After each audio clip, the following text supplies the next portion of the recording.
सुप्रभात। आज हम पढ़ने जा रहे हैं पाठ तीर्थ यात्रा। तीर्थ यात्रा के लेखक सुदर्शन जी हैं। तो पहले सुदर्शन जी के बारे में पढ़ते हैं। सुदर्शन जी का वास्तविक नाम बद्रीनाथ शर्मा था। इनका जन्म सन 1895 में पंजाब राज्य के सियालकोट नामक स्थान में हुआ था।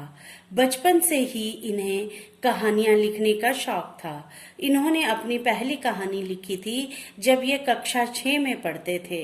इनके प्रमुख कहानी संग्रह पुष्पलता, सुप्रभात, परिवर्तन, पनघट, नगीना आदि हैं। इनका प्रसिद्ध उपन्यास भागवंती है। इनकी कहानियों का मुख्य लक्ष्य समाज व राष्ट्र को स्वच्छ व सुदृढ़ बनाना रहा है।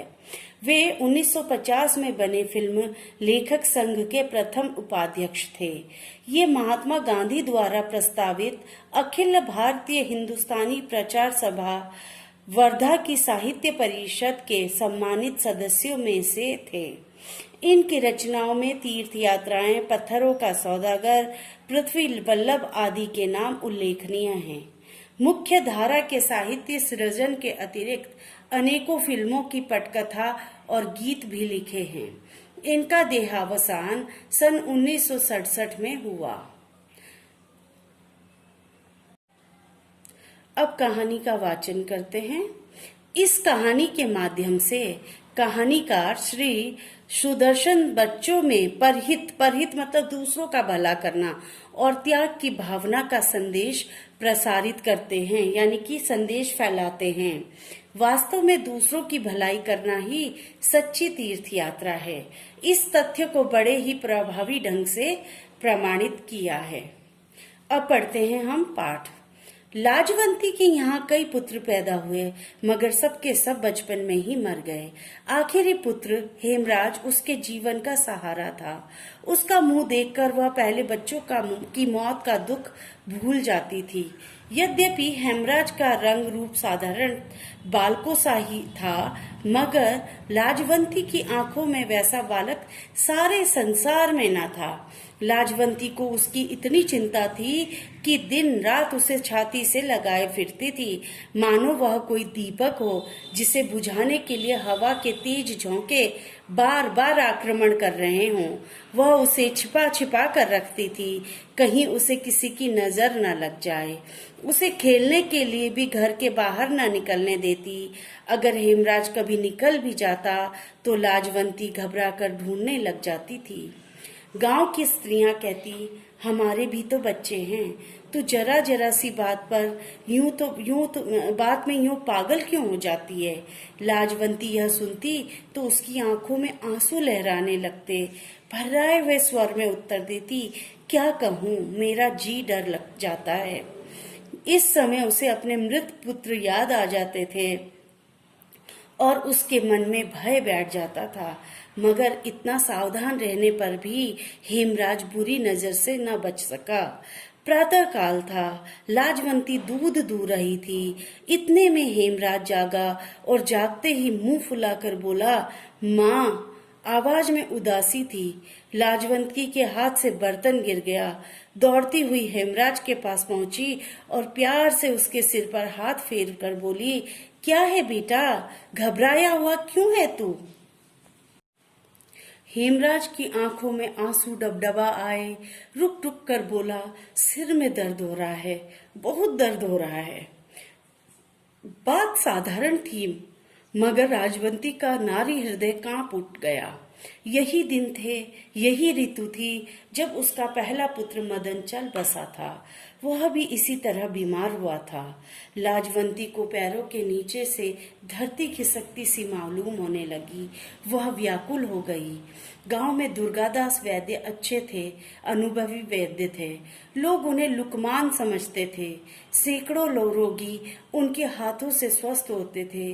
लाजवंती उनके पास पहुंची।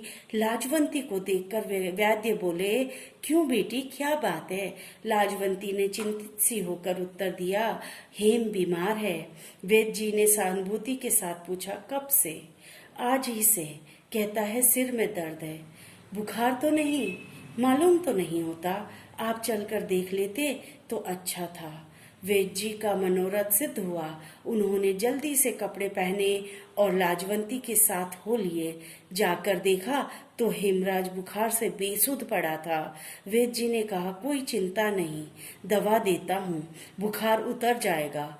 लाजवंती के डूबे हुए हृदय को सहारा मिल गया। उसने दुपट्टे के आंचल से अठन्नी निकाली और वैद्य जी को भेंट कर दी।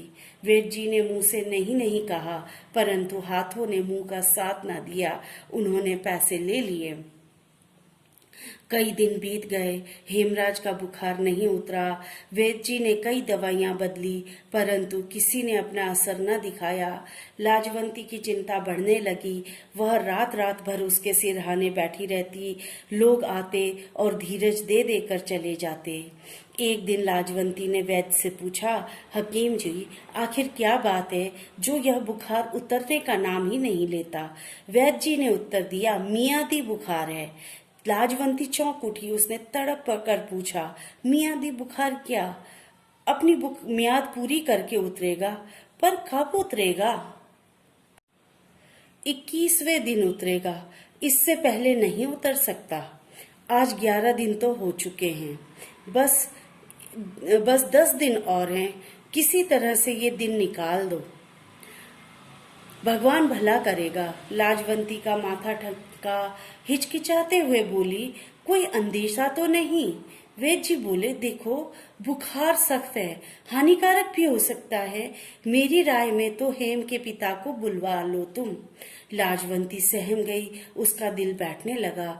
आशा के साथ निराशा भी उसके सामने आकर खड़ी हो गई। उसका पति रामलाल मुल्तान में नौकर था। उसने तार भेजा, वह 3रे दिन पहुंच गया। इलाज दुगनी सावधानी से होने लगा। यहाँ तक कि 10 दिन और भी बीत गए। अब 21वां दिन सिर पर था। हेम की देह अभी तक आग की तरह तप रही थी। लाजवंती और रामलाल दोनों घबरा गए। सोचने लगे, क्या बुखार एकाएक उतरेगा? वैद्य जी ने नाड़ी देखी तो घबरा कर बोले, आज की रात बड़ी भयानक है, सावधान रहना, बुखार एकाएक उतरेगा। लाजवंती और रामलाल दोनों के प्राण सूख गए। वैद्य के शब्द किसी आने वाले भय की पूर्व सूचना थे। रामलाल बेटे के सिरहाने बैठ गए। लाजवंती के हृदय को चैन न था। वह मंदिर पहुंची और देवी के सामने गिरकर देर तक रोती रही। जब थक कर उसने सिर उठाया तो उसका मुखमंडल शांत था, जैसे तूफान शांत हो जाता है। उसको ऐसा मालूम हुआ जैसे कोई दिव्य शक्ति उसके कान में कह रही है, तूने आंसू बहाकर देवी के पाषाण हृदय को मोम कर दिया है। लाजवंती ने देवी की आरती उतारी, फूल चढ़ाए, मंदिर की परिक्रमा की और प्रेम के बोझ से कांपते हुए स्वर से मान्यता मांगी। मान्यता मतलब मन्नत। देवी माता, मेरा हेम बच जाए तो मैं तीर्थ यात्रा करूंगी। मानता मानने के बाद लाजवंती को ऐसा लगा जैसे उसका संकट टल गया। घर पहुंची तो पति ने कहा, लो बधाई हो, तुम्हारा परिश्रम सफल हो गया, बुखार धीरे धीरे उतर रहा है। लाजवंती के मुख पर प्रसन्नता थी और आंखों में निराशा की झलक। झूमती हुई बोली, अब हेम को कोई डर नहीं है, मैं तीर्थ यात्रा मान आई हूँ। रामलाल ने तीर्थ यात्रा के खर्च का अनुमान किया तो हृदय बैठ गया, परंतु पुत्र स्नेह ने इस चिंता को देर तक ठहरने न दिया। उत्तर दिया, अच्छा किया, रुपया क्या है, हाथ का मैल है, आता है चला जाता है। परमेश्वर ने एक लाल दिया है, वह जीता रहे, यही हमारी दौलत है। प्रभात हुआ तो हेम का बुखार बिल्कुल उतर गया। लाजवंती के मुखमंडल से प्रसन्नता टपक रही थी। वैद्य जी ने आकर देखा तो प्रसन्नता से बोले, अब कोई चिंता नहीं, तुम्हारा बच्चा बच गया। लाजवंती ने हेम की कमजोर देह पर हाथ फेरते हुए कहा, क्या से क्या हो गया? वैद्य जी ने लाजवंती की ओर देखा और रामलाल से बोले, यह सब इसके ही परिश्रम का फल है। लाजवंती ने उत्तर दिया, देवी माता की कृपा है और आपकी दवा के प्रभाव का फल है। मैंने क्या किया? मैं तो तुम्हें दूसरी सावित्री समझता हूँ। उसने मरे हुए पति को जिंदा कराया था। तुमने पुत्र को मृत्यु के मुंह से निकाला है। 7वें दिन रामलाल नौकरी पर चले गए और कहते गए कि तीर्थ यात्रा की तैयारी करो। 3 महीने बाद लाजवंती तीर्थ यात्रा के लिए तैयार हुई। जाने से पहले की रात उसके आंगन में सारा गांव इकट्ठा हो गया। झांझें और करतालें बज रही थी, ढोलक की थाप गूंज रही थी, स्त्रियां गाती थीं, बजाती थी। दूसरी तरफ कहीं पूरियां बन रही थी तो कहीं हलवा। लोग खा पी कर आराम करने चले गए। अब लाजवंती ने बक्से में जरूरी कपड़े रखे, गले में लाल रंग की सूती माला पहनी, माथे पर चंदन का लेप किया, गऊ एक पड़ोसिन को सौंपी और उससे बार बार कहा, इसका पूरा पूरा ध्यान रखना। मैं जा रही हूँ मगर मेरा मन अपनी गौ में ही रहेगा। सहसा किसी के सिसकी भरने की आवाज सुनाई दी। लाजवंती ने सोचा, इस समय सिसकी भरने वाला कौन है। उसने चारों तरफ देखा मगर कोई दिखाई न दिया। वह छत पर चढ़ गई और पड़ोसिन के आंगन में झुककर जोर से बोली, माँ हरो। कुछ देर सन्नाटा रहा, फिर एक चारपाई से उत्तर मिला, कौन है? लाजवंती। आवाज में आंसू मिले हुए थे। लाजवंती हरो के पास पहुंची और बोली, माँ क्या बात है, तू रो क्यों रही है? हरो और भी सिसकियां भर भर कर रोने लगी। लाजवंती ने फिर पूछा, अरे क्या बात है, तू इस समय क्यों रो रही है? मैं तेरी पड़ोसिन हूँ, मुझसे ना छिपा, बता ना तुझे क्या दुख है। हरो ने दुखी होकर उससे पूछा, क्या तुम उसे दूर कर दोगी? हो सका तो जरूर कर दूंगी। हरो थोड़ी देर तक चुप रही, फिर धीरे से बोली, कुंवारी बेटी का दुख खाए जा रहा है। रात रात भर रोती रहती हूँ, जाने यह नाव कैसे पार लगेगी। यह क्यों? उसके ब्याह का खर्च तो तुम्हारे जेठ ने मंजूर कर लिया है। उसने 200 रुपए के गहने कपड़े बनवा दिए हैं, मगर मिठाई आदि का प्रबंध नहीं किया। अब चिंता यह है कि बारात आएगी तो उसके सामने क्या धरूंगी। लाजवंती ने कहा, क्या गांव के लोग एक कन्या का ब्याह नहीं कर सकते? और यह उनकी दया न होगी, उनका धर्म होगा। हरो की आंखें भर आई। वह इस समय गरीब थी, परंतु कभी उसने अच्छे दिन भी देखे थे। उसने धीरे से कहा, बेटी मुझसे भी तो यह अपमान न देखा जाएगा। किसी के सामने हाथ फैलाना भी तो बुरा है। तो क्या करोगी? क्या कन्या कुंवारी बैठा कर रखोगी? भगवान की यही इच्छा है तो मेरा क्या बस है। उसे लेकर कहीं निकल जाऊंगी, न कोई देखेगा न कोई बात करेगा। लाजवंती हरो की अवस्था से कांप गई। उसे ऐसा लगा जैसे कोई कह रहा हो कि अगर यह हो गया तो ईश्वर का कोप गांव भर को जलाकर राख कर देगा। लाजवंती का हृदय दुख से पानी पानी हो गया। उसने कहा, चिंता ना करो बेटी, चिंता न करो, तुम्हारा संकट मैं दूर करूंगी। तेरी बेटी का ब्याह होगा और बारात के लोगों को भोजन भी मिलेगा। तेरी बेटी तेरी ही नहीं, मेरी भी बेटी है। यह सुनकर हरो की आंखों में कृतज्ञता के आंसू छलकने लगे। लाजवंती तीर्थ यात्रा के लिए अधीर हो रही थी। वह सोचती थी, हरिद्वार, मथुरा, वृंदावन के मंदिरों को देखकर उसका हृदय कली की तरह खिल जाएगा। मगर जो आनंद उसे इस समय प्राप्त हुआ वह उस कल्पित आनंद की अपेक्षा कहीं अधिक बढ़ चढ़कर था। वह दौड़ती हुई अपने घर गई और संदूक से 200 रुपए लाकर हरो के सामने ढेर कर दिए। ये रुपए जमा करते समय वह प्रसन्न हुई थी, पर उन्हें देते समय उससे भी अधिक प्रसन्न हुई। सच्चा सुख त्याग में ही है। तो इसी प्रकार से हमारी ये कहानी खत्म होती है। अब हम इस पाठ के प्रश्न उत्तर करेंगे। अब करते हैं मौखिक प्रश्न।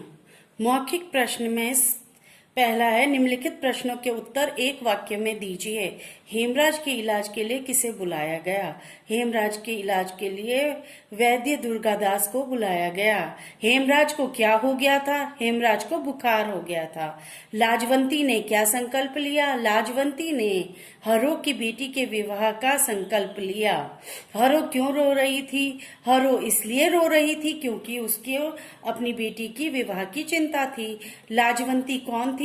लाजवंती रामलाल की पत्नी और हेमराज की माँ थी। निम्नलिखित प्रश्नों के उत्तर विस्तार से लिखिए।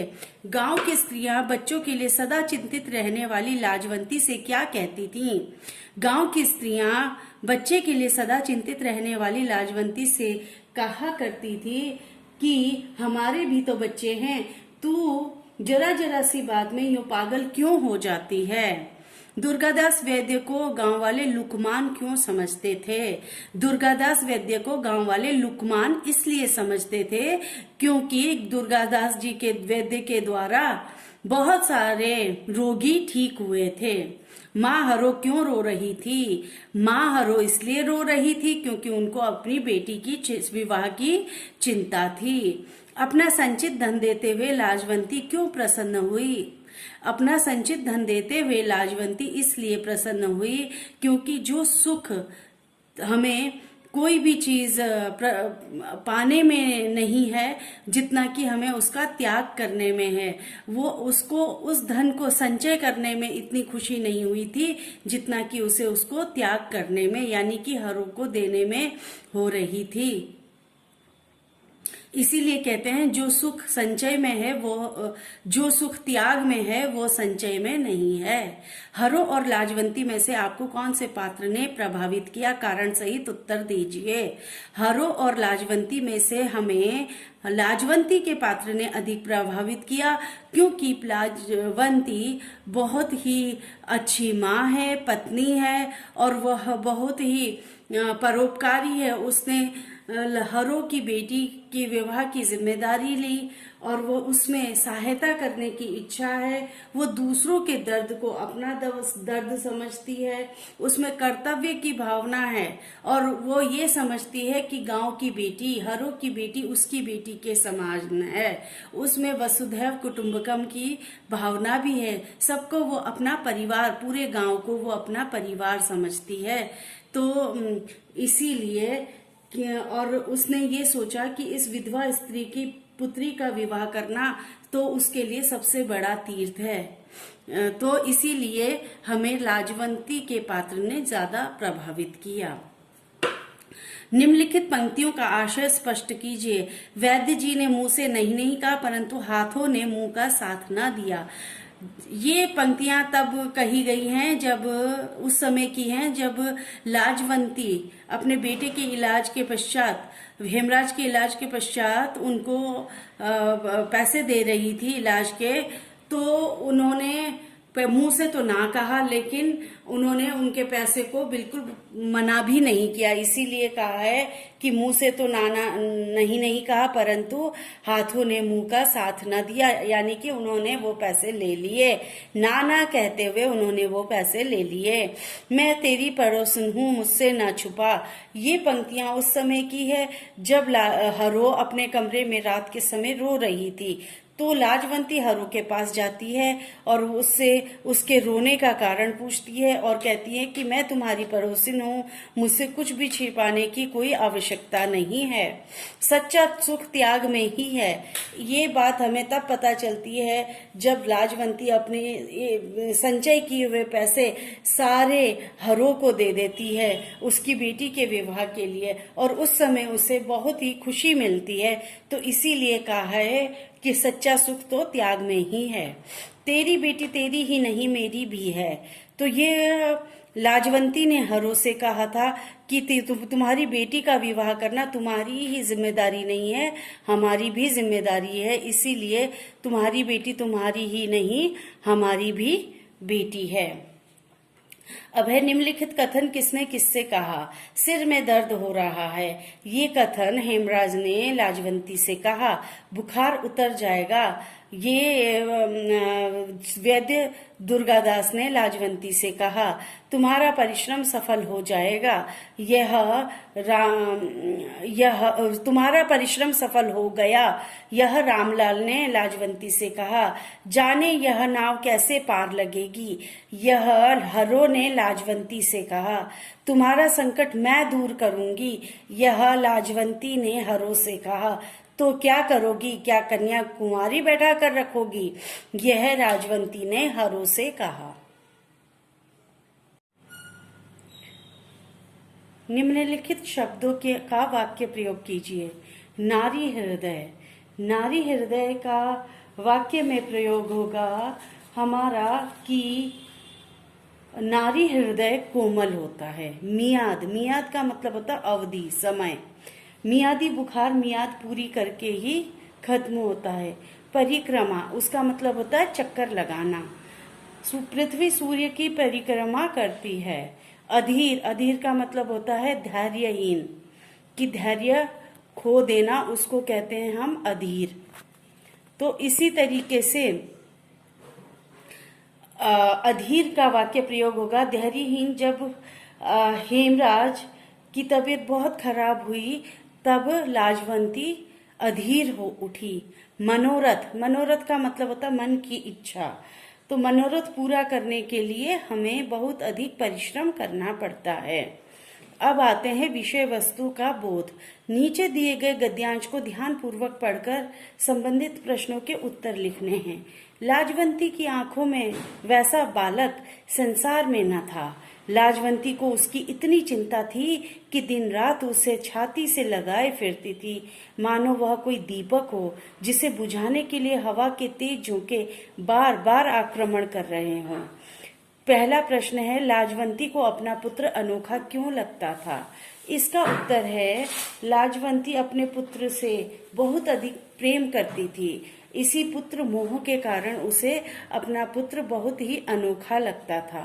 उसे अपने पुत्र की चिंता क्यों रहती थी? लाजवंती को अपने पुत्र की चिंता इसलिए रहती थी क्योंकि उसके पहले पुत्र हुए जिनमें सबकी मृत्यु हो गई थी, तो उसको बार बार ये चिंता सताए रहती थी कहीं हेमराज भी उनके जैसा ही मृत्यु को प्राप्त न हो जाए। इस पाठ के लेखक कौन हैं? इस पाठ के लेखक सुदर्शन जी हैं। दिए गए मुहावरों को वाक्यों में प्रयोग कीजिए। दीपक बुझना मतलब चिराग का बुझ जाना। इसका वाक्य प्रयोग होगा, लाजवंती को बार बार अपने दीपक के बुझने का डर लगा रहता था, यानी कि उसको बार बार ये होता था कि हेमराज को कहीं कुछ ना हो जाए। छाती से लगा कर रखना, बहुत अधिक प्यार करना। तो वह अपने पुत्र को, लाजवंती अपने पुत्र को छाती से लगाकर रखती थी। अब आते हैं भाषा बोध। नीचे दिए समरूपी भिन्नार्थक शब्दों अर्थों को पढ़िए। देखिए, केवल नुक्ता लगाने से इनके अर्थ में परिवर्तन हो गया। तेज, आभा, चमक, तेज, तीव्र, जरा, बुढ़ापा और जरा, थोड़ा सा।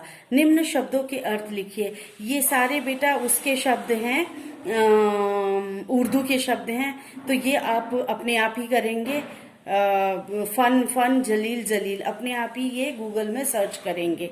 ये दूसरे प्रश्न के लिए, ये आपके लिए घर का काम है। पाठ में आए निम्नलिखित शब्दों के समानार्थी लिखिए। नजर, नजर का मतलब होता है दृष्टि। बुखार, बुखार का मतलब होता है बीमार हो जाना, बुखार आ जाना। ज्वर, ज्वर को बुखार कहते हैं। आखिरी, अंतिम। मियाद, मियाद का मतलब होता है अवधि, समय। कृतज्ञता, किए हुए उपकार को मानना। सख्त, कठोर, तरफ, और, जरूर, पक्का। आवाज, आवाज देना। और सहानुभूति, किसी के प्रति सहानुभूति प्रकट करना। सहानुभूति मतलब कोई आपके साथ कोई अच्छा काम, आप किसी के साथ कोई अच्छा काम करे, उसी को हम सहानुभूति कहते हैं।